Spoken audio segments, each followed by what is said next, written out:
Hello, bonjour, bon après-midi, chers amis de notre chaîne La Terre Moulengue, les terroirs des populations ancestrales appelées Bafuliru dans les territoires, la zone d'Uvira à l'est de la République démocratique du Congo. Je vous salue et aujourd'hui nous allons terminer notre section interne sur notre premier chapitre, les constitutions concernant le peuple Banyarwanda, la tribu Banyarwanda, et la place là où ils se sont installés pendant ou au cours de leur arrivée dans la partie est de la République démocratique du Congo, ancien État indépendant du Congo, ancien Congo belge et ancien Zaïre devenu aujourd'hui le Congo démocratique. Nous allons terminer cette partie-là puisque nous avions commencé la fois passée avec la déclaration de M. ministre Alexis Gisaro et nous avons démontré comment ils sont en train d'introduire les venins dans les mémoires des députés congolais et le reste de la population congolaise.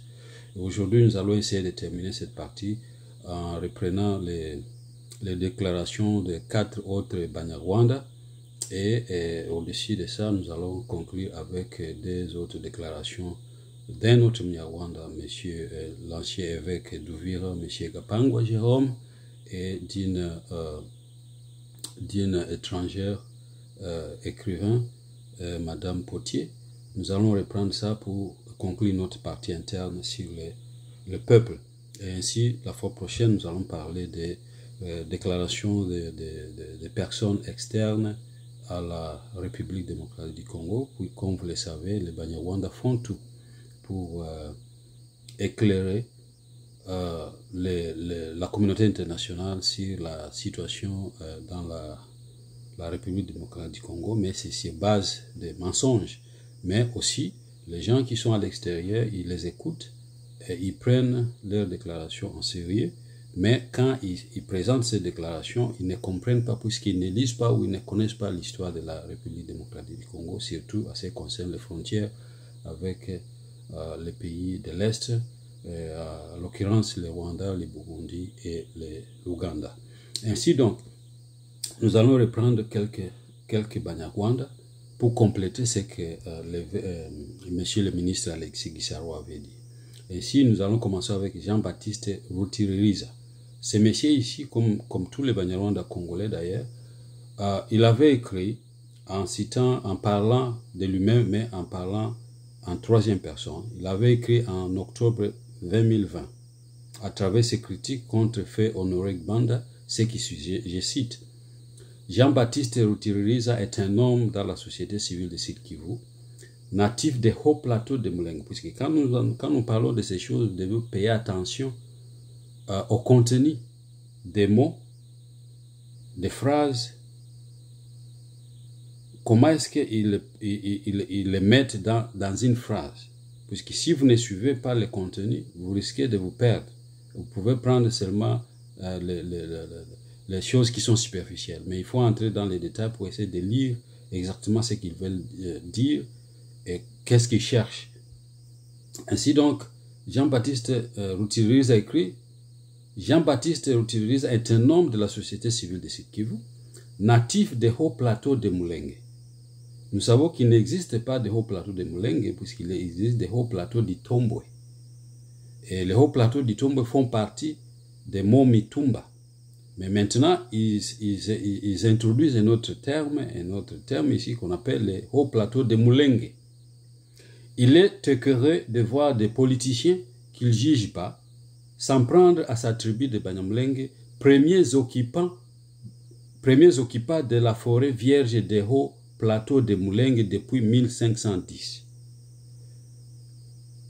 Ça, c'est Jean-Baptiste Rutiririza. Il écrit que eux, les Banyamulenge ou les Banyarwanda, sont les premiers occupants de la forêt vierge des hauts plateaux de Moulengue depuis 1510. Ça ne suffit pas de dire qu'ils sont des menteurs. Le problème ici, ce n'est pas d'être des menteurs. Le problème, c'est qu'ils convainquent des gens, des nations, des populations étrangères, des nations, des États. Et les présidents d'autres pays, même des responsables politiques et des organisations internationales, viennent les défendre sur base de ce qu'ils écrivent. Ainsi donc, il dit ici que ce sont eux les premiers occupants des hauts plateaux de Mulenge. Il ne s'agit plus ici des hauts plateaux d'Itombwe ou des monts Mitumba, mais des hauts plateaux de Mulenge. Donc, nous allons voir comment est-ce qu'ils contredisent, pas seulement contredisent, mais ils falsifient l'histoire avec les mots sur les hauts plateaux de Mulenge. Ça, c'est lui. Puis après, nous allons parler, nous regardons ce que M.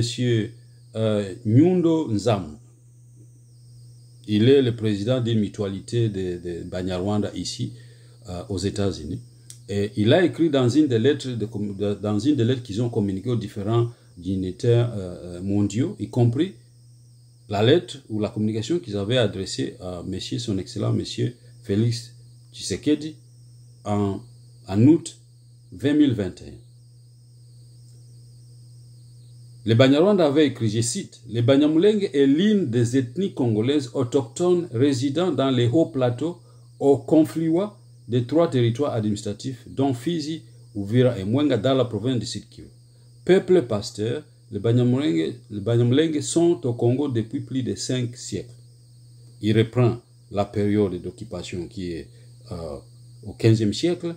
En même temps, ils disent que ce sont eux qui ont occupé les hauts plateaux de Mulenge ici, puisqu'ils sont au confluent, c'est-à-dire entre les 3 territoires. Vous vous souvenez, Dr Ntanyoma avait déjà écrit dans ses écrits à l'étranger qu'eux ont occupé un territoire qui était à l'intersection de Fizi, Mwenga et Uvira. Et monsieur ici, la communauté de Banyarwanda vivant aux États-Unis vient d'écrire, ou ils ont écrit quelques années plus tôt, qu'eux s'étaient établis à l'intersection, au confluent de ces territoires, de 3 autres territoires. Et ils sont là-bas depuis le 5e siècle. Ça, c'est la deuxième personne. Et nous descendons. Moïse Nyarugabo, s'entretenant avec M. Marius Munga sur Radio Okapi, il a dit, je cite, « Les Banyamulenge sont venus du Rwanda avant de s'installer, d'abord dans la plaine de la Ruzizi vers 1959, puis à Mulenge, qui était un grand centre commercial où se sont installés fouillant les paludismes dans la plaine de la Ruzizi, précisément à Luvungi, Bwegera et Kakamba. Je connais tous ces coins pour avoir étudié là-bas à Lemera, Kidote, non loin de Mulenge. Mulenge existait déjà comme entité. Nous sommes juste venus y habiter et c'est de là qu'est venu le nom Munyamulenge. Vous vous souvenez dans la version précédente avec Gisaro, nous avions cité un autre monsieur qui avait dit que non, Mulenge a existé depuis le 15e siècle, mais après un temps, après quelques décennies, le nom a disparu, puis après le nom était encore réapparu. Maintenant, lui, Moïse Nyarugabo, qui est présent, qui est sénateur à vie dans le gouvernement ou dans les pays qu'on connaît aujourd'hui comme DRC ou Congo démocratique, Nyarugabo est encore là. Et voilà, avec Marius, il dit que non, le mot Mulenge existait et c'est de là qu'est venu le mot Banyamulenge, et eux sont arrivés vers 1959. Maintenant, c'est comme s'ils veulent nous dire que soit les Banyamulenge sont les nouveaux arrivants, et avant eux, il y avait d'autres Banyamulenge. Bon, ça, nous y viendrons, et je vous laisse le temps de réfléchir, d'analyser les écrits que ces gens-là nous disent, puisqu'ils se contredisent entre eux, et c'est ce qui nous pose des problèmes, surtout les Congolais. Ça leur pose des problèmes pour déterminer exactement de quoi est-ce qu'ils parlent, qui parle la vérité et qui dit des faussetés. Mais voilà, des personnes en haut disent qu'ils sont arrivés au 15e siècle. Voilà un ministre, un sénateur congolais qui dit que non, ils sont arrivés au 20e siècle. Azarias Rubero, lui-même, qui était un des premiers vice-présidents dans l'ancien gouvernement de 1+4, il n'était pas resté calme. Aussi, dans une de ses déclarations, il a dit que non, les hauts plateaux sont la propriété de Banyarwanda établie au sud Kivu, puisque c'est une terre qui leur a été donnée par Dieu lui-même, le Créateur lui-même, de Bibogobogo à Bibumba, dans le Fizi, et de Rurambo, dans le Bufurero, à Rugezi, dans le Bouvira. C'est-à-dire, il veut montrer que la géographie de ces territoires qu'on appelle les hauts plateaux de Mulenge est une terre qui leur avait été donnée par Dieu lui-même, le Créateur. Depuis la frontière avec Kalemi ou les Chaba anciens, jusqu'à la frontière avec les Walungu ou le territoire de Bashi. Donc, toute cette partie leur appartient, c'est une terre qui leur avait été donnée par Dieu lui-même. Ça, c'est Arias Rubero. Tous ces gens sont à Kinshasa, ou ont travaillé dans le gouvernement à Kinshasa, et ils ont été responsables des décisions politiques qui ont affecté, qui continuent d'affecter les vies de plusieurs milliers de Congolais et Congolaises.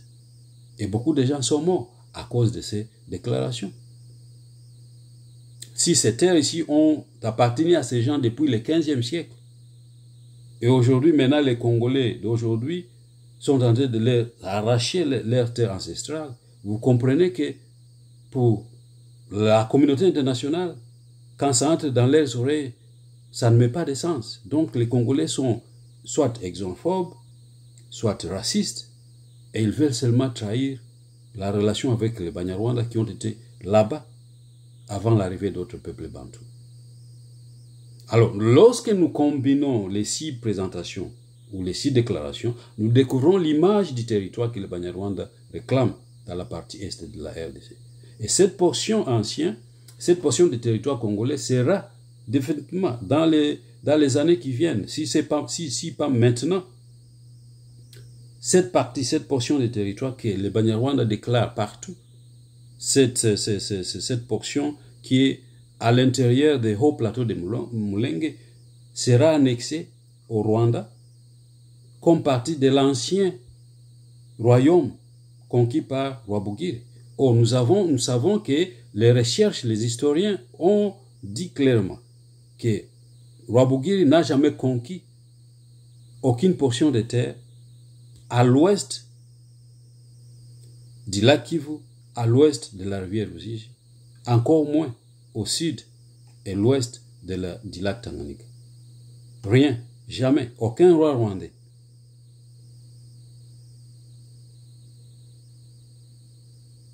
Alors, si le clan Nyiginya avait conquis, sous Rwabugiri avait conquis un territoire, je pense qu'aujourd'hui, on serait quand même contraint de venir devant les cours pour défendre ces cas-là. Mais on n'a jamais eu un cas où les Banyarwanda, qu'ils soient au Rwanda ou ceux qui vivent en RDC, qui amènent un cas devant la cour pour réclamer leur terre qui aurait appartenu à un roi Nyiginya quelconque. Et si maintenant, aujourd'hui, ce territoire porte le nom de Haut Plateau de Mulenge, qui aura précisément la capitale Bijombo, selon M. Alexis Gisaro, dans sa prononciation, puisque les Mwami dont il a cité l'autre fois vivaient à Bijombo. Or, un Mwami ne peut pas vivre que dans la capitale. Et la capitale, c'était Bijombo. Alors, pour eux, le territoire de Haut Plateau de Minembwe a comme capitale Bijombo, au rang des sous-régions Minembwe et Mulenge lui-même, et dans d'autres parties, Itombwe, dans d'autres parties du territoire à l'est de la République. En d'autres termes, ce territoire situé au confluent de 3 autres territoires, qui a eu des Mwami, selon Alexis Gisaro, selon Nyundo Zamu, comme le président de la communauté de Banyarwanda ici aux États-Unis, et qui a existé depuis le 15e siècle, l'étendue de ces territoires occupés est établie même par les chercheurs occidentaux, que ça n'a jamais existé. Et aujourd'hui, le Parlement rwandais cherche à montrer et à montrer à la communauté internationale que non, ces territoires, cette partie de l'Est de la République démocratique du Congo aurait appartenu avant les colonisateurs belges et autres au royaume du Rwanda. Les parlementaires rwandais aujourd'hui réclament cette partie. Des Rutshuru à Bukavu, ou les Bushi, à Uvira, au Fizi, et une partie de Mwenga, que toute cette partie qui constitue, selon les Banyarwanda, les hauts plateaux de Mlenge, aurait appartenu au royaume du Rwanda. Donc il y a une raison, il y a une explication que Guissaro, si vous le suivez très bien, il dit déjà qu'il a existé des Mwami, c'est-à-dire des rois. Oh, il ne peut pas exister un roi sans terrain, sans territoire. Et leur territoire, c'est celui-ci. Les hauts plateaux de Mlenge. Nous savons déjà qu'ils ont échoué plusieurs années auparavant en cherchant les territoires de Bijombo, les territoires de Mlenge, la commune de Minembwe et d'autres territoires, puisqu'ils ont toujours essayé, mais ils ont échoué plusieurs fois. Mais ils ne s'arrêtent pas là. Donc, quand Azarès Ruberwa dit que les territoires qu'il réclame, c'est un territoire qui leur avait été donné par Dieu lui-même, vous comprendrez que la guerre n'est pas encore finie. Pas seulement la guerre historienne, la guerre qui risque de causer encore beaucoup de morts dans cette partie de la République. Puisqu'ils sont déterminés à défendre cette terre-là, en allant même en entrant dans l'aspect spirituel des choses. Et ça, c'est très dangereux, et ça nous met... Nous sommes assis sur une bombe. Cette bombe, si ça ne peut pas éclater aujourd'hui, ça va éclater dans les années qui viennent, peut-être dans la vie de nos enfants et de nos petits-enfants.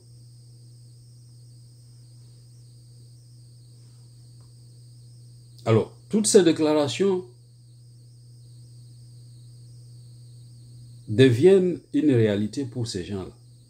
En commençant par Dr Taniki, en commençant par Dr Tanyoma Delphin, au ministre Guissaro, aux politiciens Deogras Bugera, Karamoheto, Azaria Ruberwa, Moïse Nyarugabo, Miller Wimbika et aux autres, Kundantoire, Général Masunzo et les autres, y compris même les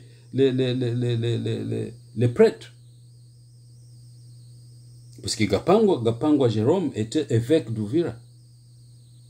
Depuis 1985 jusqu'à dans les années 2000 quelque chose. Et ce qu'il a fait dans cette région, dans ce diocèse d'Uvira-là, qui comprend d'ailleurs la zone d'Uvira, la zone de Fizi et la zone de Mwenga, personne ne peut pas comprendre ça, puisqu'il a financé les projets militaires des Banyarwanda qui vivent dans cette région de la République, à travers les projets diocésains.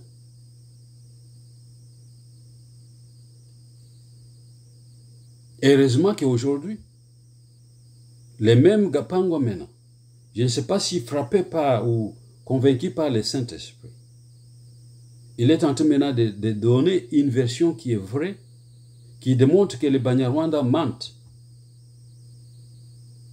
Ainsi, dans la déclaration qu'il a donnée le 9 septembre 2024, à l'occasion de la 20e commémoration du génocide du Rwanda, l'évêque Jérôme Gapangwa Ntezirayabo, ou Nteziriayo, qui était baptisé à Baraka dans la zone de Fizi en 1955, il a écrit ceci, je cite, « Pourquoi Banyamulenge et non Banyarwanda? Car ce sont des Rwandais de pur sang et de souche. D'autres Banyamulenge s'accrochent à la nationalité congolaise qu'ils auraient acquise en bloc en 1971, avant 1976, quand le Parlement zaïrois de Mobutu n'avait pas encore donné la nationalité aux réfugiés rwandais vivant au Zaïre. Nous étions des Banyarwanda. Les Banyamulenge n'existaient pas. Ici, c'est une allocation qu'il a donnée à Kinyarwanda. Mais aujourd'hui, nous vivons dans une ère où on peut faire la translation, la traduction de toute langue. Et nous avons des Congolais qui parlent Kinyarwanda, que ce soit ici aux États-Unis, au Canada ou en Afrique. Nous avons des Congolais qui ont vécu au Rwanda, qui ont vécu avec eux, qui comprennent le Kinyarwanda et ils ont traduit. Et voici la version française ou anglophone de la version que M. Jérôme lui-même avait donnée. Ainsi donc il continue. Même sur nos cartes de baptême, nous écrivions nationalité rwandaise de l'ethnie Tutsi. Dire aujourd'hui que nous sommes devenus des Banyamulenge, c'est du pire mensonge et cela montre que certains parmi nous souffrent du complexe d'infériorité jusqu'à s'inventer une autre nationalité.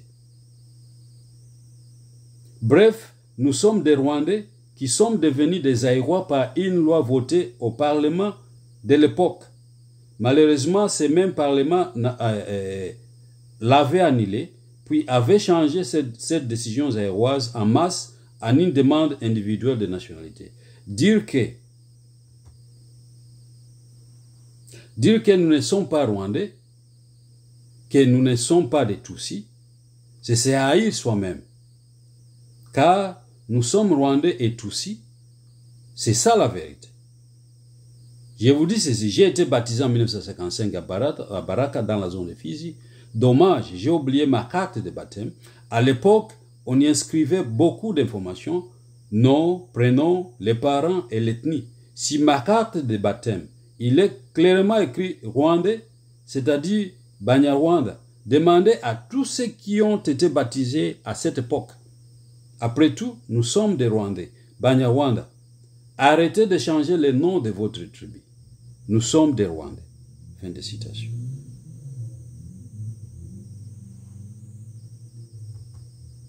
Avec cette déclaration de Jérôme, ancien évêque d'Uvira, de 1985 à 2002, et de Moïse Nyarugabo, qui reconnaissent qu'ils ce sont des Banyarwanda et que Mulenge existait déjà, et qu'il a étudié à Lemera, à Katobo et d'autres parties du territoire de Bafuliru.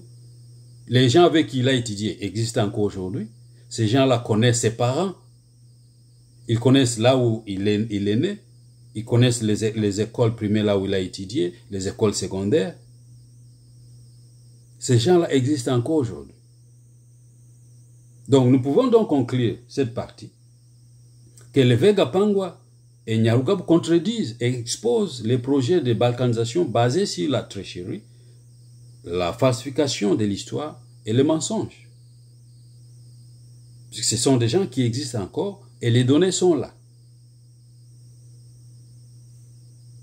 Les rois cités par Alexis Guissaro dans son allocation lors des obsèques du monsieur chef Obedi, dans l'ancienne version, dans l'ancienne vidéo que nous avons donnée il y a quelques semaines, ce sont des rois qui ont été imposés dans la lecture de cette allocation-là. Parce que ces gens-là n'existaient pas comme des rois, mais existaient comme des chefs. Et lui-même, ministre dans le gouvernement congolais, devient complice des mensonges. Et le président, la Cour constitutionnelle, l'Assemblée nationale, le Sénat, ils ont écouté ces déclarations et personne n'a levé la voix ou les doigts pour pointer, pour exposer ou même l'appeler sur la tribune de l'Assemblée nationale pour qu'il s'explique comment est-ce que ces gens-là étaient, ou où est-ce qu'ils étaient, de quelle année à quelle année ils étaient des Mwami, puisque les rois du Congo existent encore, les Bami au Congo existent encore, il y a même une association de Bami en République démocratique du Congo. Donc, c'est un devoir à cette association-là de Bami d'appeler ces ministres-là, de venir s'expliquer où est-ce qu'il a trouvé ces noms-là. Obedi, Bigimba Kaira, Boudrelege et Mushishi. Qu'est-ce qu'ils ont été des Mwami et quelle était l'étendue des territoires qu'ils ont occupés ou dirigés comme Mwami? Puisque chez nous, un Mwami, comme nous l'avions expliqué la fois passée, un Mwami doit diriger un espace géographique bien précis avec des frontières. Je pense que c'est un devoir politique et civique pour ces gens-là, pour l'Assemblée nationale, d'appeler le ministre Guissaro pour venir expliquer où se trouvent les territoires que tous ces Mwami-là ont occupés ou dirigés. D'ailleurs, si nous suivons très bien, nous connaissons qu'il existe encore des écrits, des archives. Ainsi, par exemple, je vais vous lire la page 148 de M. George West, qui cite comme témoin.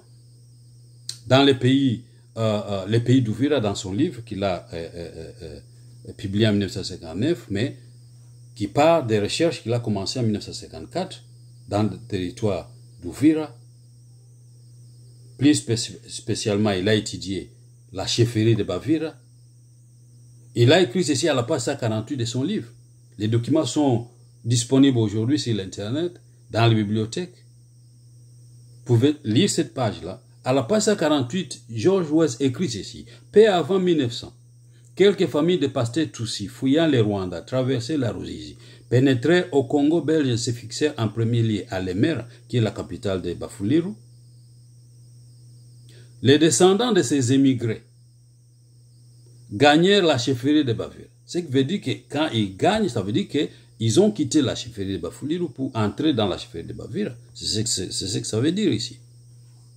Concernant ces paragraphes, West parle maintenant de l'organisation de ses descendants venus dans les pays d'Uvira ou dans les pays de Bavira, précisément dans le groupement Rali, puisque la chefferie de Bavira, comme royaume, avait 5 groupements, donc subdivisions administratives.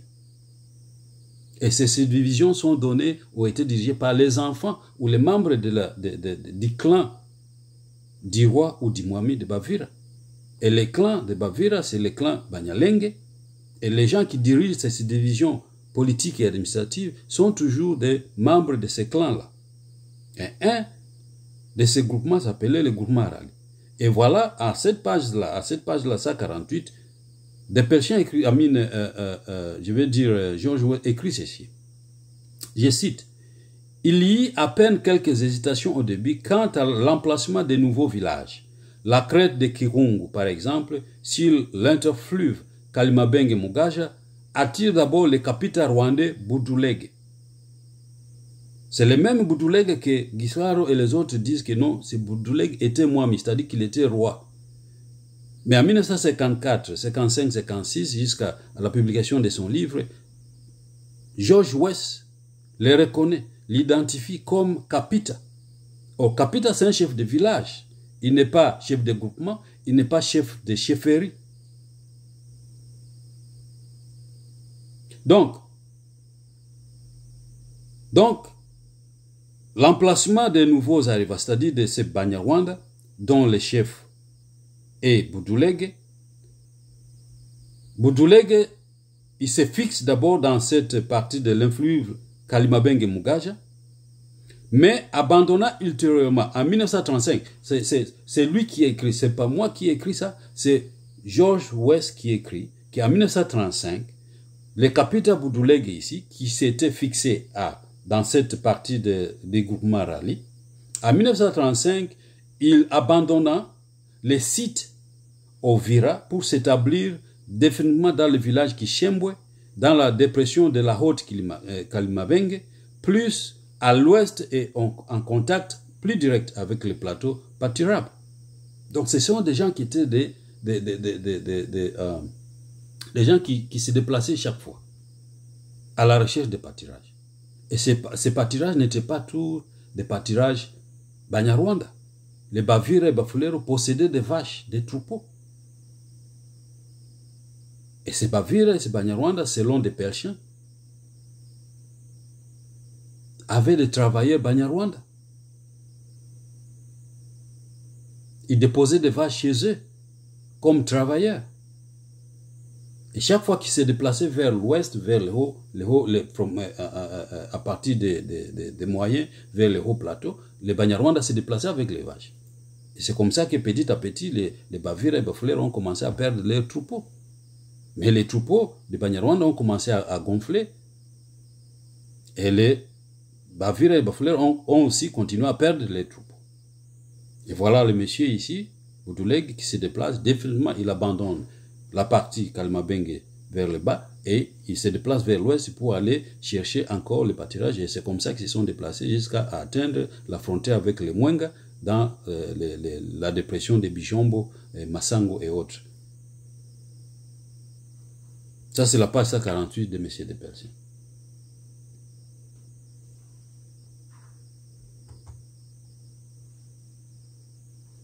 Une autre personne qui contredit,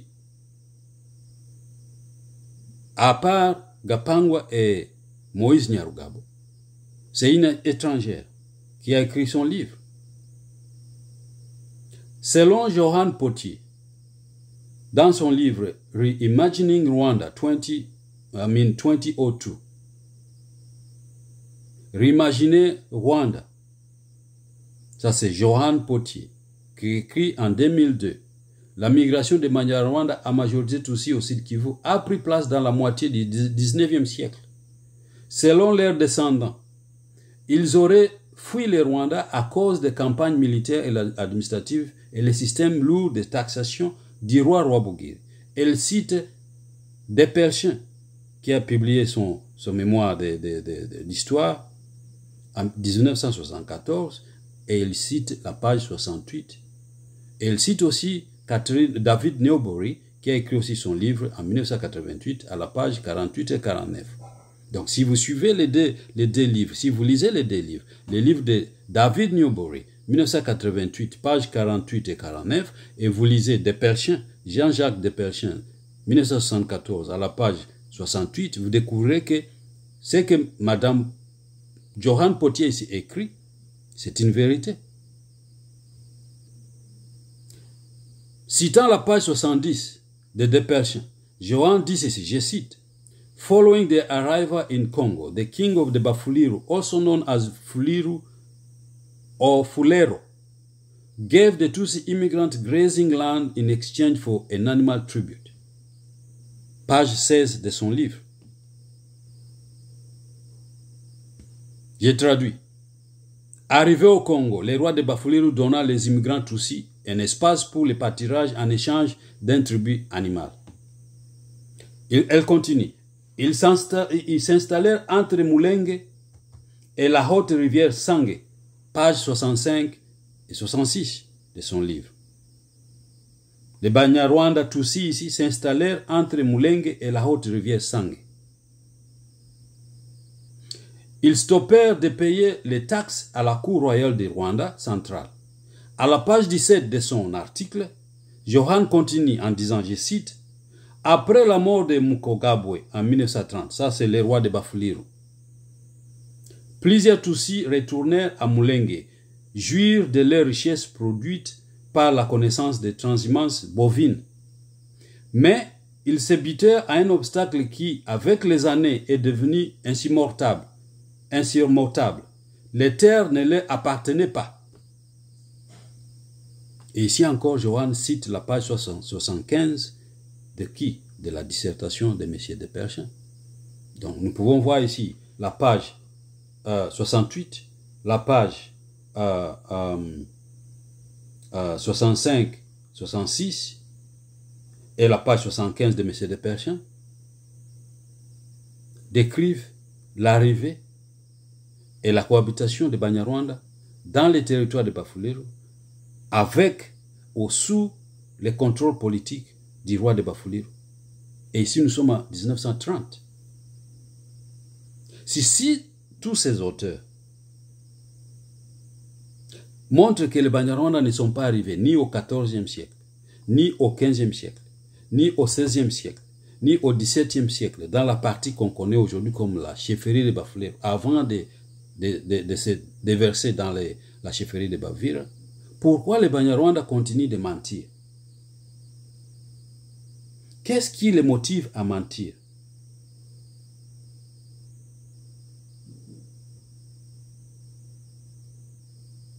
S'il n'existe pas de Banyarwanda anciens ou enterrés en 1980, pourquoi toutes les populations venues dans le présent territoire de la République démocratique sont tous identifiés comme des Banyarwanda, puisqu'il ne s'agit pas des populations dont parle ici Moïse Nyarugabo, qui sont venues en 1959. Il existe d'autres populations rwandaises qui sont arrivées dans la partie est de la République, avant même que cette partie devienne la République, avant que cette partie devienne les Congo belges. Il y a des populations qui ont quitté le Rwanda, ou les territoires qui étaient plus tard annexés par le royaume central du Rwanda sous les clans Nyiginya. Il y avait des populations qui avaient fui les taxes des Rwabugiri entre 1886 et 1895, l'année de sa mort, même après quand son fils Musinga a pris le pouvoir. Nous savons qu'il a existé des populations Banyarwanda qui, bon, ils étaient Banyarwanda, mais non pas des Banyarwanda, mais avant ça, ils étaient des populations selon leur propre identité. Puisque, vous vous souvenez, avant les Belges ou les Européens, les populations qui étaient autour du royaume central du Rwanda s'identifiaient selon les clans. Et ils avaient des noms. Et ces noms-là existent. Si vous lisez The King and Clan de David Newbury, qu'il a publié en 1988, Les rois et les clans de M. David Newbury, vous allez découvrir les territoires. Il y a même des cartes qui vous montrent les pays ou les entités royales qui existaient autour du royaume central du Rwanda. Ces royaumes n'étaient pas des Banyarwanda, ces royaumes n'étaient pas Rwanda, ces royaumes avaient des noms propres à eux. Et nous savons qu'il existait des populations venues de l'est du lac Tanganyika, de l'est de la rivière Ruzizi, qui s'étaient déplacées vers l'ouest de ces mêmes frontières naturelles, dont les gens qui ont fui la famine qu'on appelait Rwakayihura en 1928, il y a des populations qui ont fui la famine qu'on appelait Ruzagayura en 1943, il y a les gens, des populations des territoires qu'on connaît aujourd'hui comme les Rwandais qui ont fui les tracasseries du roi Rwabugiri à partir de, bien sûr, entre 1886 jusqu'à sa mort en 1895. Mais ils ont fui à partir de Kinyaga, qui est aujourd'hui devenue la province de Cyangugu, ou la préfecture de Cyangugu. Et ces gens-là, où est-ce qu'ils sont arrivés? Ils ne sont pas arrivés au Bushi. Ils sont arrivés dans les territoires qui étaient contrôlés par les rois de Bafulero, exactement à Kakamba, puisqu'ils devaient traverser la rivière Ruzizi. Ils arrivent sur les bords de la rivière, mais de l'autre côté, maintenant, dans la partie qui est devenue aujourd'hui la partie de la RDC, qu'on appelle Kakamba.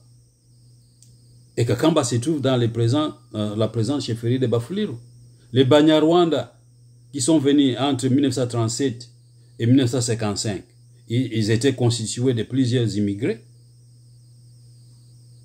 dont on appelle ce qu'on connaît aujourd'hui comme la mission d'immigration des Banyarwanda.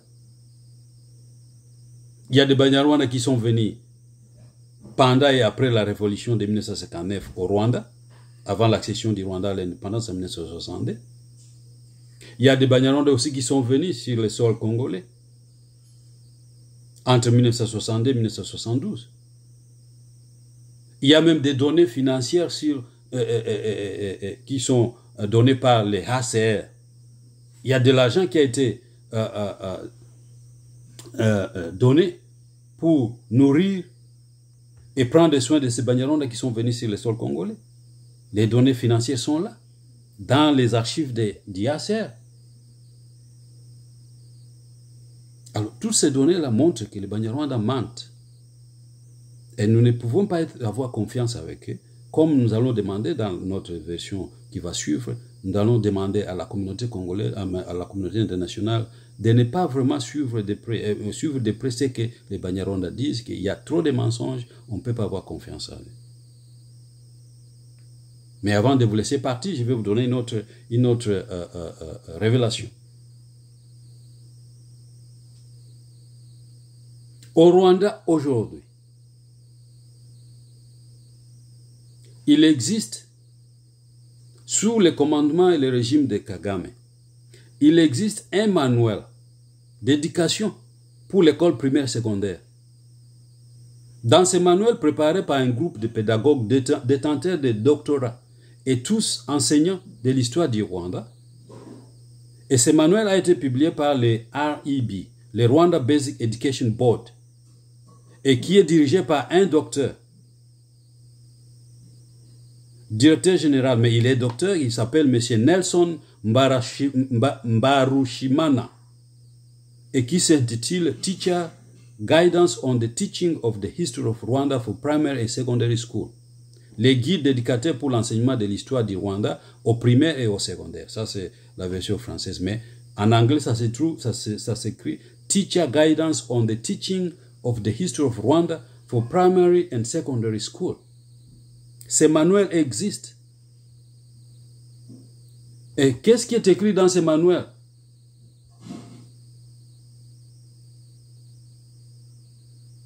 Ce manuel écrit que 10 clans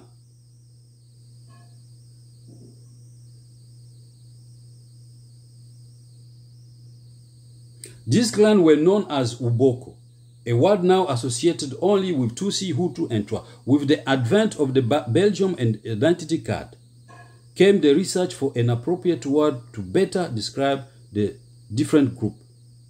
The Belgium identity card equated Uboko to family and clan.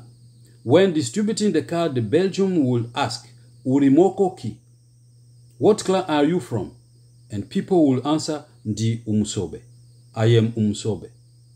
The same identity card also divided this clan along the line of Mutusi, Muhutu, and Mutwa, what the Belgium called race. However, given that Rwandans were culturally and linguistically homogeneous, this was not the appropriate word.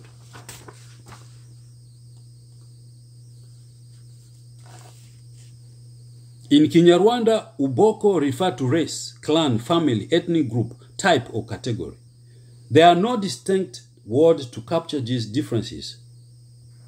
However, what is certain is that Rwandans before and during colonial times identify Uboko with clan. So, what exactly was Hutu, Tutsi, and Twa? These were social transformation based on a number of things, including social classes and occupation. You could be Umuzigaba and be either Hutu or Tutsi under the same totem. Ça, c'est en anglais. C'est un document, Emmanuel, qu'ils enseignent leurs enfants au primaire et au secondaire au Rwanda. Si je peux transformer ça, si je peux écrire ça, je peux lire ça en français, voici ce que j'ai traduit. Les clans étaient Uboko, un terme associé aujourd'hui avec les termes Tutsi, Hutu et Twa. Avec l'avènement des Belges et des cartes d'identité, aussi vint le besoin de chercher une belle description de ces différents groupes. Les cartes d'identité introduites par les Belges pour signifier l'Uboko devinrent l'équivalent de la famille et du clan. Pendant la distribution des cartes, les Belges demandaient aux gens, ou demandaient les gens, Uri Uboko qui? De quel clan viens-tu ou appartiens-tu? Et les gens répondaient, Ndi Umsobe. Je suis du clan Abasobe. La même carte d'identité servit de division à l'intérieur des clans entre Tutsi, Hutu et Twa, un terme que les Belges adopta pour signifier la race. Cependant, même avec cette nouvelle désignation, les Banyarwanda étaient linguistiquement et culturellement homogènes. Les Banyarwanda étaient linguistiquement et culturellement homogènes. Ainsi, ces termes de race n'étaient pas appropriés dans les conversations quotidiennes. En Kinyarwanda, Uboko se réfère à la race, les clans, la famille, les groupes ethniques et la catégorie. Il n'existe pas un terme exact qui distingue ces termes l'un de l'autre. Cependant, ce qui est certain est que les Banyarwanda, avant et pendant la colonisation, identifiaient Uboko avec les clans. Alors, c'est quoi Hutu, Tutsi et Twa? Ces termes étaient des constructions sociales basées sur un certain nombre de facteurs, dont l'occupation ou la classe sociale. Quelqu'un pouvait être du clan Zigaba et être soit un Hutu ou un Tutsi sous le même totem.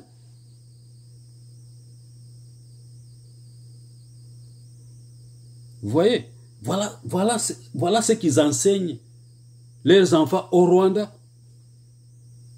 Donc, quand ces enfants ou ces Banyarwanda traversent les frontières pour entrer dans d'autres pays, ils restent des Banyarwanda. C'est que Monseigneur Gapango ici vient de dire dans sa déclaration. Ils disent que nous sommes des Banyarwanda.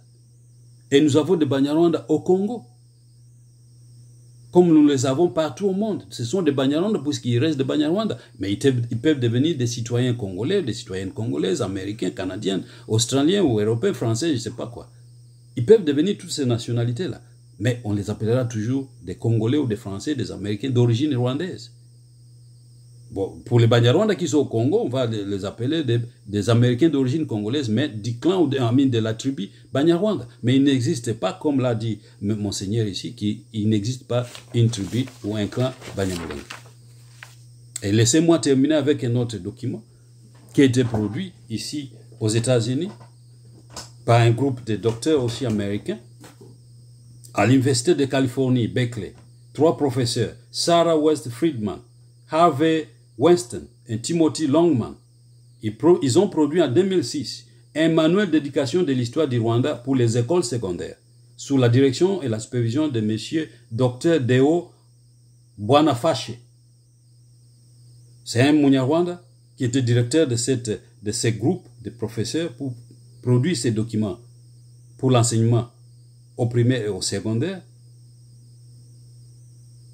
Et il est le dean ou le président de l'Université du Rwanda, à Butare. Dans ce manuel intitulé The Teaching of History of Rwanda et Participatory Approach, dont la liste des clans parmi lesquels on trouve des nobles inférieurs, des nobles Tutsis supérieurs et des nobles Hutus devenus aussi Tutsis par le mariage aux filles Tutsis. Vous voyez? Donc, c'est ouvert. Il n'existe pas de Banyamulenge au Congo, mais il existe des Banyarwanda devenus des Congolais. Donc, il existe une seule tribu, Banyarwanda, et nous savons que c'est une responsabilité politique de tous citoyens, de toutes citoyennes congolaises, à l'intérieur comme à l'extérieur, de défendre les valeurs, l'histoire et l'intégrité nationale du territoire.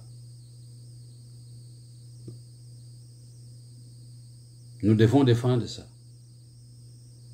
Et nous devons exposer les mensonges des Banyarwanda. Il n'existe pas de Banyamulenge.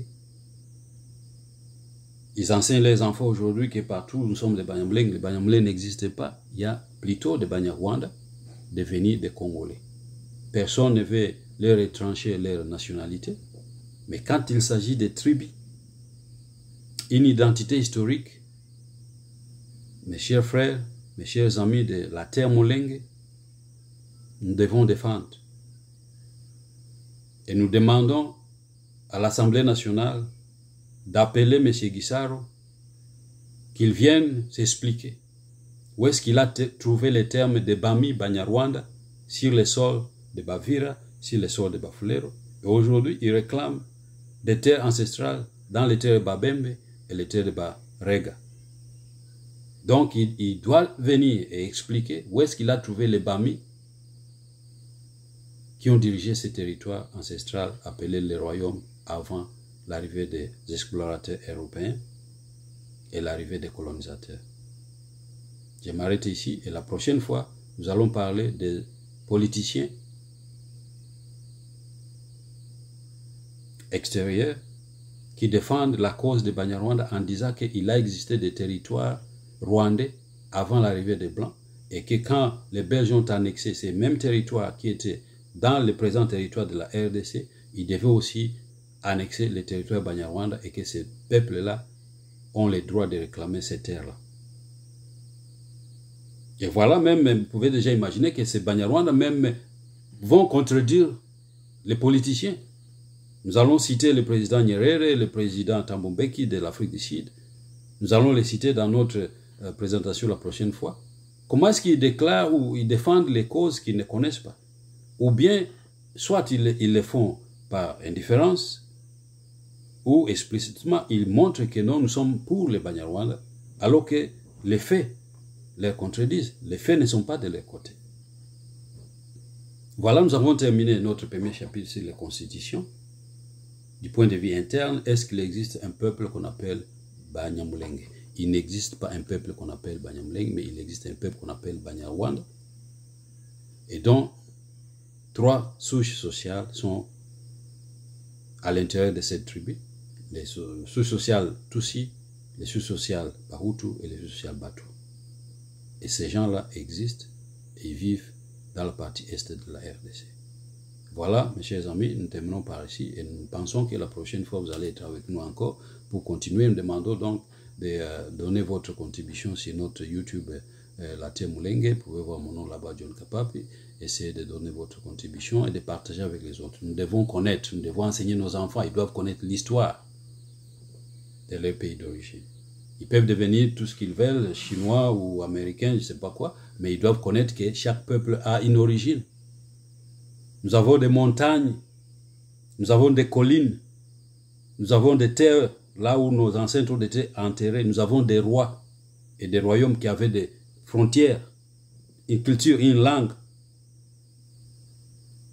Et ces propriétés, ces caractéristiques existent encore en République démocratique aujourd'hui puisqu'il existe une association des chefs coutumiers. Et les chefs coutumiers doivent défendre les valeurs et les traditions de leur pays qui ont existé avant l'arrivée des Blancs, avant l'État indépendant du Congo.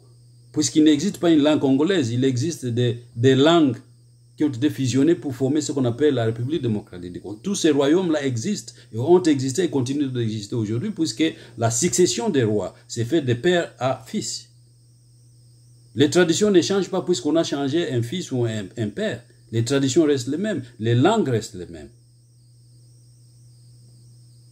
Voilà. Passez une bonne journée. On se revoit la prochaine fois.